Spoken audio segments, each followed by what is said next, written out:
You seemed pretty surprised when Derrick got teed up, or it seemed like he got teed up. What was your reaction?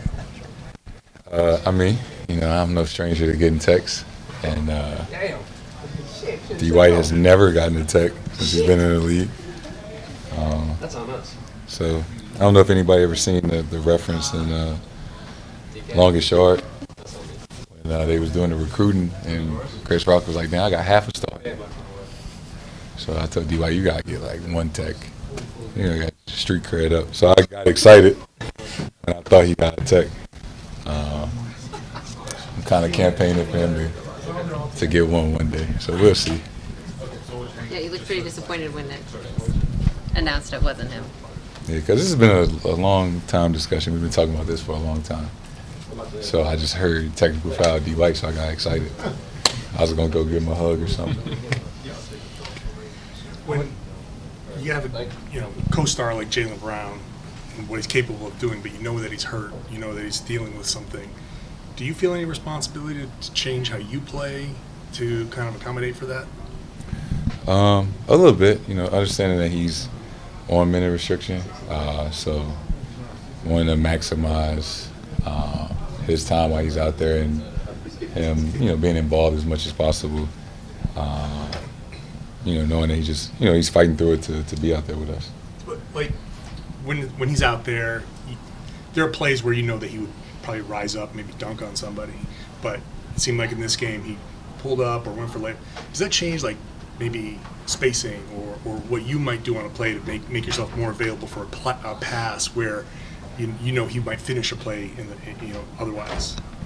Not necessarily. I understand some of the moments that you were talking about. Like, he probably would have normally dunked it.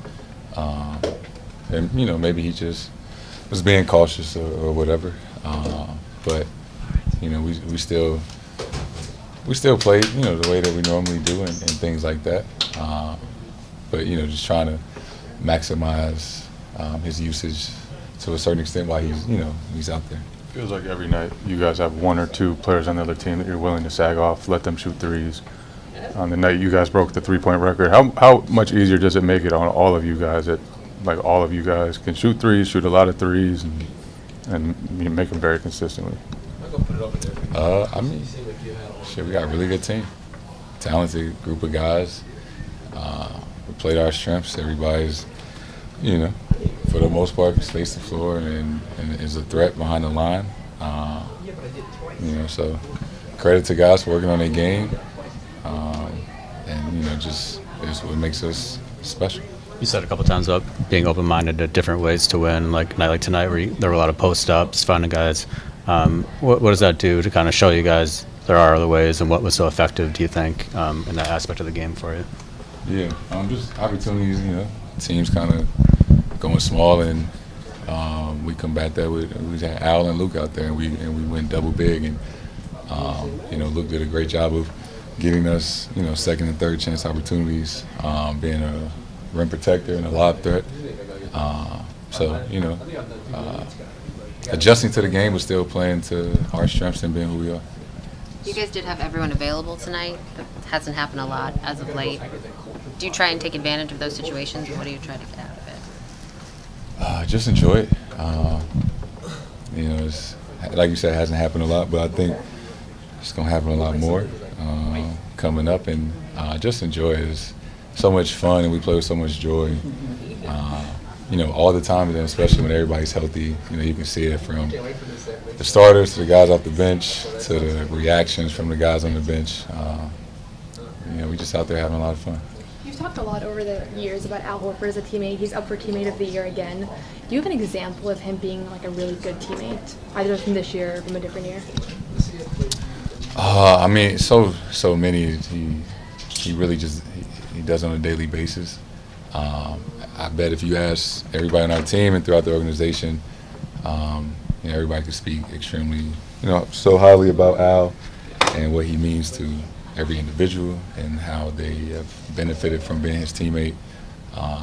Everybody said it. He's always a team-first guy. He wants what's best for the team every single time. Every decision that he makes is with the team-first mentality. What he's done for me and my career, and helped me become a professional.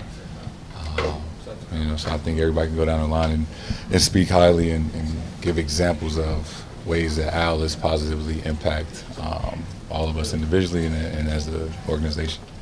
Last question. Spo was here a couple days ago. He's telling a story from USA camp over the summer.